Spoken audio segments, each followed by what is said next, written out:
أهلا بكم مشاهدينا الكرام من جديد. مشاهدينا الكرام، صرح نائب أمير منطقة الرياض الأمير تركي بن عبد الله في ملتقى توظيف السعوديات بأن على أي فتاة تم استغلالها من قبل أي شركة أو مؤسسة من خلال سيرتها الذاتية أن تتوجه للقضاء لحمايتها من أي استغلال أو طبع من قبل ضعاف النفوس. لو افترضنا أن ابتزاز الفتيات عن طريق سيرتهم الذاتية هو مجرد مواقف عابرة، فكيف تكون سبل الوقاية منها؟ ولو هي فعلا ظاهرة فقط فكيف نقننها أكثر؟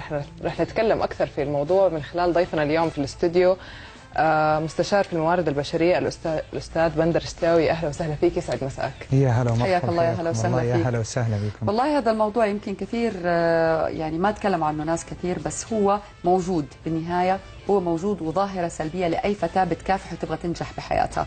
أول شيء يا ريت تفهم وتشرح لنا وللمشاهدين الكرام ايش او كيف ممكن يتم استغلال الفتاة من قبل السيرة الذاتية، وهل هذا الموضوع حجمه كبير في المملكة؟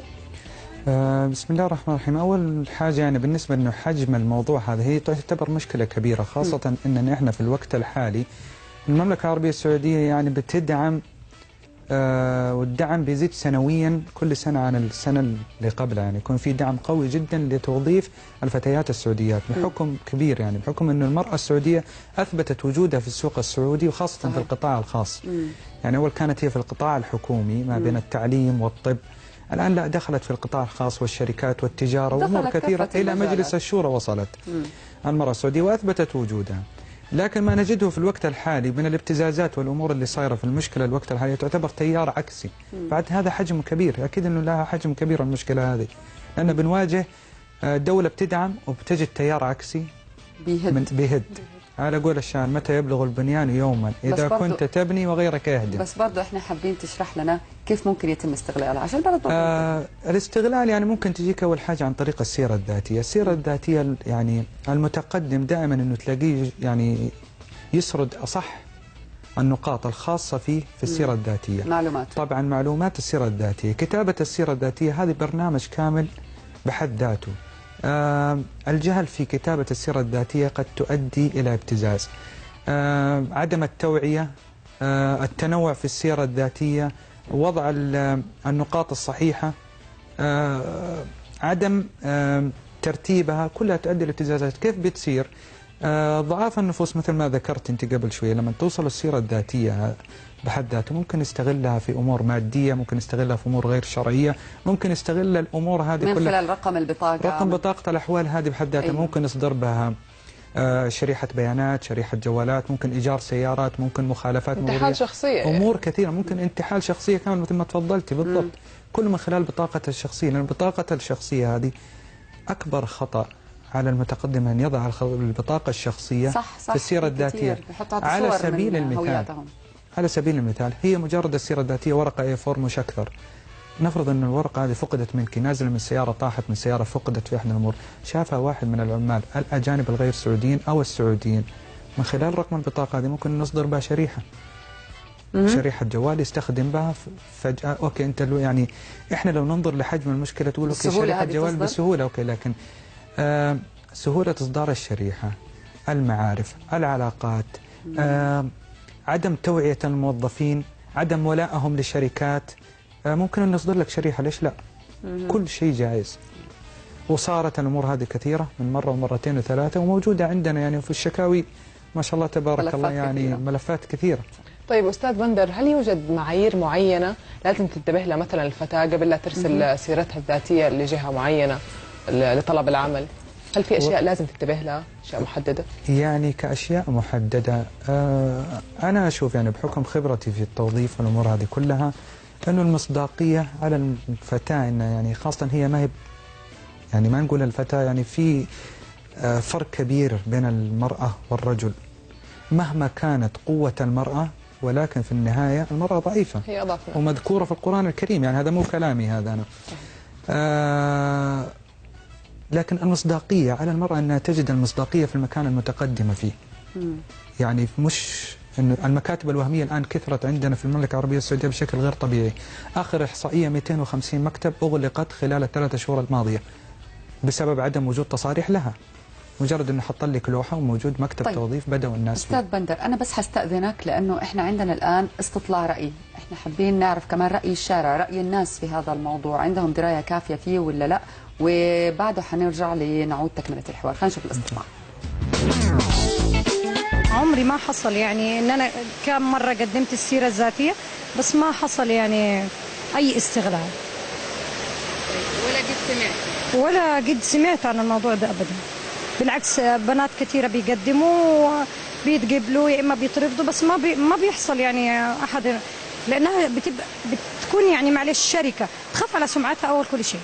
لما تقدم السي في حقتك بيستغلوكي من غير علمك انه توظيف وهمي، او انه بعد ما يوظفوكي والثلاثة شهور تنتهي وياخذوا من الموارد البشرية الدعم اللي ليكي ويتم فصلك فصل يا تعسفي يا فصل انه ما هم محتاجينك بعد 3 شهور وما كنت ظابطه معاهم مثلا بالتريننج، فبيستغلوك انهم ماشيين معك بالتامين الاجتماعي. والله اكيد طبعا الواحد بيفكر قبل ما يرسل السيره الذاتيه لاي مكان، اذا كان هذا المكان اصلا يعني مكان كويس وفيه مستقبل فالواحد بيفكر. اساءه يعني في بعض الاماكن يعني تتعرض للاذيه، تليفونات يعني ايوه معاكسه، انه ما زبط موضوعك نتكلم شو كده يعني. أنا بالنسبة لي لم يحدث أن سبق يعني أني تعرضت أو كذا، بس حاليا في يعني مرت بينا تجارب أو بنسمع أشياء كثيرة إنه في بعض الشركات يعني بتكون غير موثقة وبتعطي عهود أو أشياء يعني أضخم من اللي عندهم يعني. ايوه في ثقة، بس إذا يعني سمعت سمعة عن المحل طبعا ما أفكر أديله عشان لا يصير لي حاجة لا قدر الله ولا يعني أضرار ولا حاجة. احنا شفنا مشاهدينا الكرام استطلاع رأي وعرفنا آراء السيدات إذا هم عندهم دراية حصل معهم قبل كده ولا ما حصل. يمكن أغلب الإجابات كانت إنه ما حصل، لكن في كثير، احنا أخذنا عينة بسيطة جدا، لكن في كثير من الفتيات للأسف الشديد تعرضوا لهذا الاستغلال. احنا عندنا طبعا شيء جدير بالذكر حنتكلم عنه، اللي هو ذكرت وزارة التخطيط والاقتصاد الوطني أن نسبة مشاركة المرأة السعودية بالقوى العاملة في السعودية 16% فقط يا أستاذ بدار. طيب هنا السؤال، ليش نسبتنا أقل مقياسا بدول الخليج؟ أنا ذكرت قبل شوية أن المرأة أثبتت وجودها في السوق السعودي مؤخرا وليس من بداية، لكن أنت لما تجي تقارني المرأة السعودية على مستوى الخليج، المرأة في الخليج أوكي كانت تعمل من متى؟ يعني من فترات أكثر من 20 30 40 سنة كانت المجالات مفتوحة، كان المجالات مفتوحة، لكن عندنا إحنا ما فكت المجالات إلا الوقت الحالي.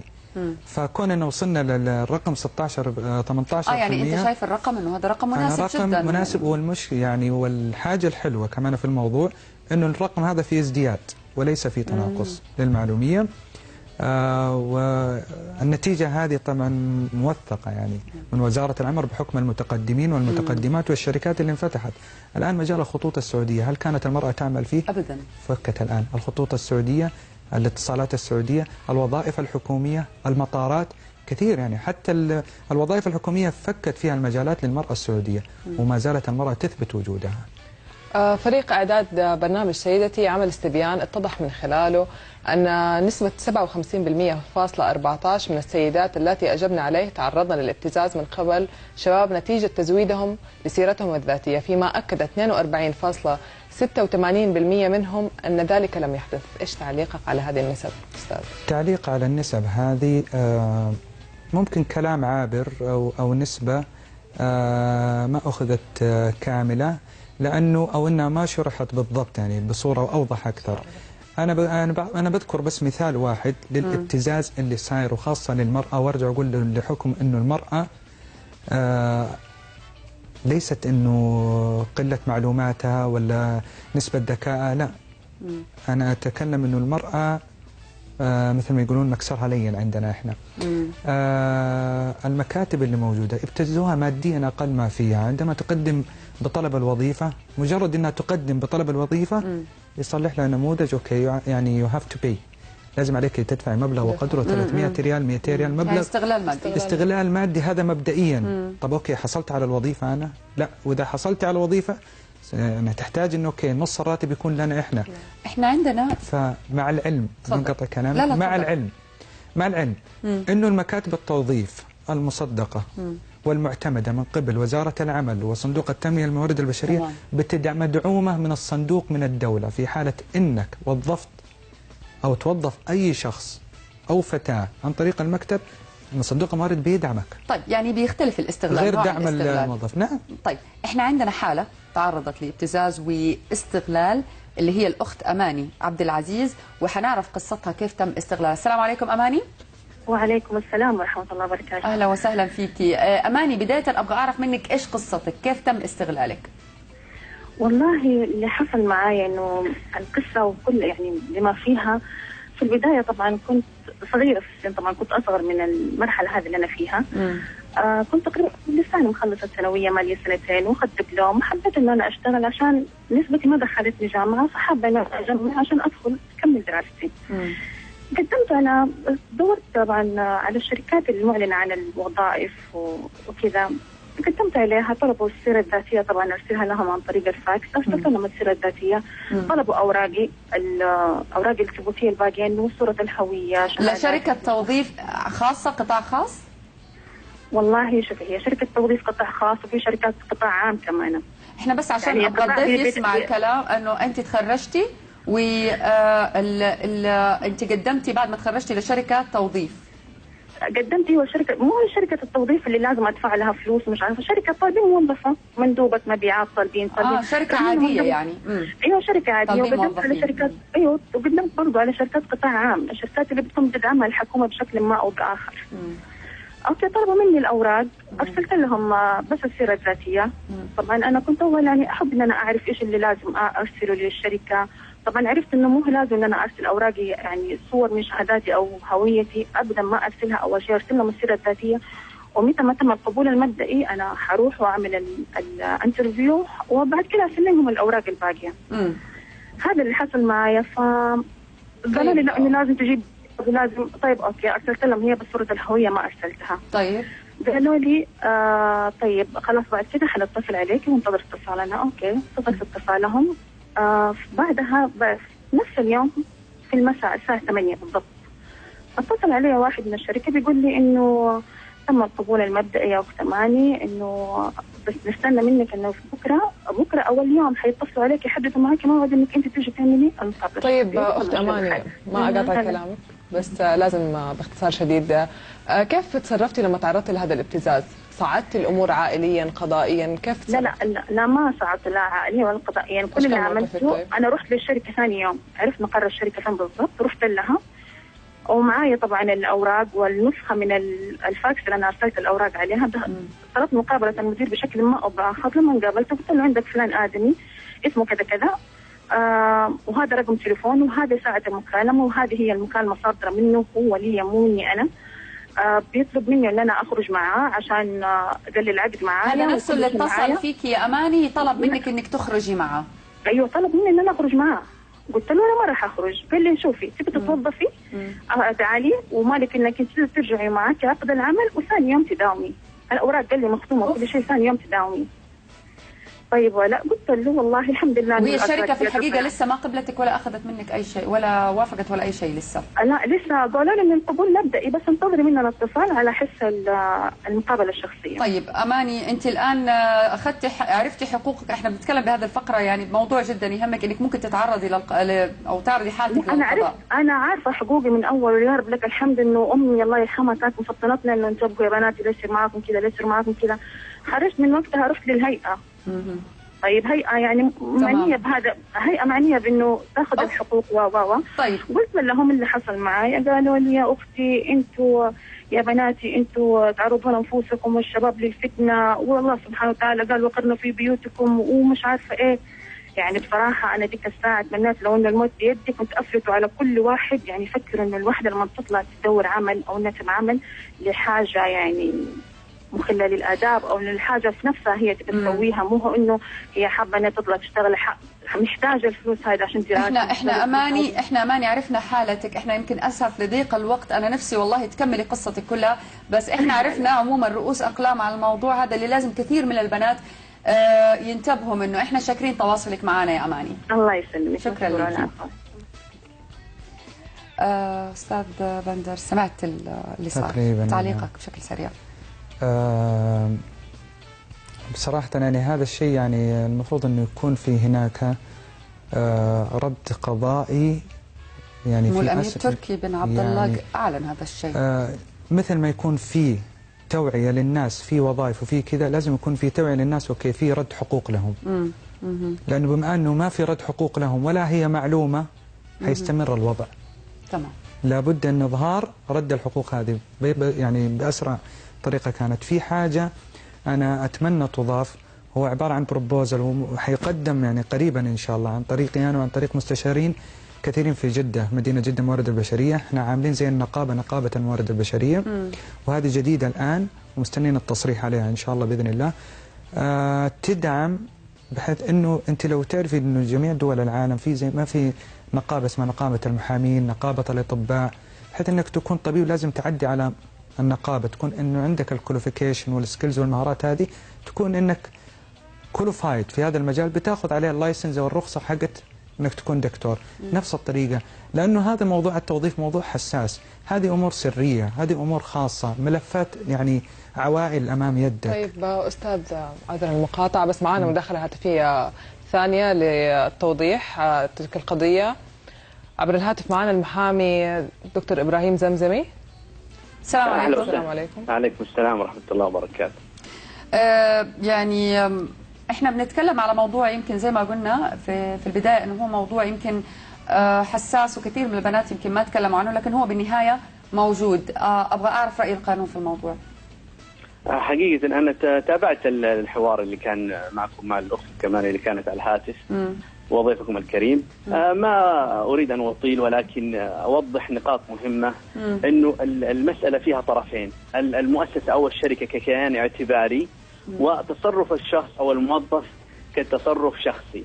إذا اتضح أنه هذه الشركة مفرطة في المعلومات أو الداتابيز الخاصة بجميع المتقدمين، فهي مسؤولة عن هذا الخطأ أو الإهمال أو التقصير، وتحاسب بالتعويض. أما بالنسبة للفرد الشخصي، تحاسب بالتعويض الشركة إذا كان مسؤوليتها للتفريط والتقصير والإهمال في الداتابيز، لأن المفروض دي تكون تحت أيدي أمينة. صحيح. وناس مسؤولين يخافوا الله. أما إذا كان في الشاب هذا أو الموظف هو من أحد من يدير هذه الأمور، أو إنه هو يستقبل المعلومات أو قام بتسريبها، أو إنه هو شخصيا قام بممارسة هذا العمل بالابتزاز، فهنا تكون شخصية في العقوبة عليه هو فقط. وهي طبعا هو يعتبر خائن للأمانة بالنسبة للشركة، وجريمة الابتزاز بالنسبة للإنسان اللي هو تحدث معها وحاول استدراجها وإقامة علاقة غير مشروعة، وبالتالي يعاقب. دكتور إبراهيم، إيش الآلية اللي تنصح فيها أي فتاة تعرضت لمثل هذا الموقف تحديدا؟ إيش نصيحتك لها؟ عندي نصيحتين، نصيحة إجرائية ونصيحة قانونية. النصيحة الإجرائية أن تقديم السيرة الذاتية لابد أن تكون مكتملة، ولكن خصوصية مثلا الاسم أو رقم الجوال يعني يكون في نوع من التحفظ، بمعنى الاسم الثلاثي يكفي، تمام، أو الثنائي، ورقم الجوال يكون رقم مثلا ولي الأمر ولا رقم كذا، يعني باب التحرز. أما بالنسبة النصيحة القانونية أو الإجراء القانوني، مجرد ما تكون هنالك في ابتزاز أو استدراج أو أي شكل من صور الممارسات هذه، أن تتقدم مباشرة إلى الشرطة أو الهيئة بالتبليغ لهذا الأمر، وتسري العملية التحقيقية والقبض على هذا الإنسان بالجرم المشهود. ليه؟ لأن لابد أن يتم هذا الأمر، يعني البنات أو المبتزة لا تسكت، لأن إذا كانت في حالة مثل هذه وتم حكم فيها وأعلن الأمر هذا وعرفوا الناس، حيخاف الباقين من الشباب أو من تسول له نفسه أنه ممكن يعمل حاجة زي. دكتور إبراهيم زمزمي، شكرا لك لضيق الوقت، شكرا لك، شكرا للمعلومات. شكرا لحضرتك، مع السلامة. يعني شيء جيد انه يكون في رادع قانوني لهذا الموضوع بحيث انه البنات ما يتعرضوا لاي ابتزاز. ابغى من حضرتك الان وباختصار طبعا شديد نصيحه لكل فتاه بتتقدم. احنا طبعا سمعنا النصائح اللي هي اختصار المعلومات، ورقم التليفون يكون رقم احد من الافراد العائله، ما تكون البنت تحديدا. نصيحه لكل الفتيات، نصيحه اضافيه طبعا. والله أنا أنصح بحاجة واحدة، إنه أي فتاة بتحاول أنها تقدم في أي شركة، أول شيء الابتعاد عن المكاتب الوهمية، لأنه الدولة الآن وفرت مكاتب خاصة وفيها مصداقية، طاقات والغرفة التجارية وصندوق الموارد البشرية. واحد. اثنين، إذا حبت تقدم على منشأة تتأكد من المنشأة اللي متقدم لها، لأنها هي راح ترتبط معها، فقبل ما ترتبط مع أي شخص أو ترتبط مع أي جهة أو ترتبط مع أي محل أو ترتبط مع أي ارتباط إن كان، يجب أن نتأكد أن الطرف الثاني أو الشخص الثاني أو المنشأة الثانية تمام معلومات تاريخها نظامية غير نظامية، هل بها لايسنس، تصريح، الأمور هذه تتأكد من صحة معلوماتها، بحيث أن حتى لو أنه صار أمر مزعج لها واتجهت للقضاء، أوكي، أنه المنشأة الحكومية هذه ممكن يكون لها رادع. أما إذا كانت وهمية فهو صعب، مو زي لما يكون شيء مصرح. هذه نصيحتي اللي أنا يعني أوجهها لكل فتاة. احنا شاكرين طبعا لهذه النصائح اللي نتمنى انه كل البنات يسمعوها، لانه بالنهايه البنت كائن ضعيف، يعني بالنهايه مهما بلغت قوتها فهي بتخاف انه هي تتكلم في هذا الموضوع، بتخاف من استغلال اي طرف، بينما ممكن تكون هي اقوى من الطرف اللي بيستغلها. نعم. شكرا لتواجدك استاذ بندر. يعطيكم العافيه، شاكر لكم. إذا مشاهدينا الكرام بعد الفقرة ما زالت فقراتنا مستمرة، ولكن بعد هذا الفاصل القصير خليكم معنا.